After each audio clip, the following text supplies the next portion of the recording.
ஆங்கிலேயர்களை எதிர்த்து முதலில் சுதந்திர குரல் எழுப்பியவர்கள் யார் தெரியுமா? அவர்கள்தான் மருது சகோதரர்கள். பெரிய மருது மற்றும் சின்ன மருது சிறு வயதிலிருந்தே வீரத்திலும் போர் திறமையிலும் சிறந்தவர்கள். இவர்கள் வேலுநாச்சியார் அவர்களுக்கு துணையாக இருந்து சிவகங்கை அரசை மீட்டனர். ஆங்கிலேயர்கள் நாட்டை கைப்பற்ற நினைத்த போது மருது சகோதரர்கள் ஒரு பெரிய முடிவு எடுத்தனர். நம் உயிரை இழந்தாலும் பரவாயில்லை, நாட்டை இழக்கக்கூடாது. 1801 அவர்கள் ஒரு சுதந்திர அமைப்பு வெளியிட்டு மக்களை எழுச்சிக்கு அழைத்தனர். அது ஆங்கிலேயர்களுக்கு பெரிய அதிர்ச்சி.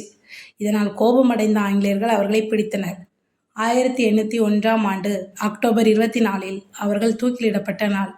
இறப்பதற்கு முன் கூட அவர்கள் பயப்படவில்லை. அவர்கள் நினைத்தது ஒன்றுதான், நாம் இறந்தாலும் சுதந்திரத்தின் விதை நிச்சயம் முளைக்கும்.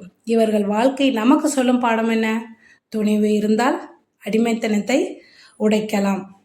இன்று வரை மருது சகோதரர்கள் தமிழ்நாட்டின் வீரர்களாக வாழ்கிறார்கள். இது போன்ற தமிழ்நாடு வரலாறு பற்றின வீடியோக்களுக்கு நம்மளோட வீடியோக்களை மறக்காமல் லைக் அண்ட் சப்ஸ்கிரைப் மற்றும் ஃபாலோ பண்ணிக்கோங்க. அடுத்தடுத்த வீடியோ வந்துக்கிட்டே இருக்குது. தேங்க்யூ ஃபார் யுவர் வாட்சிங்.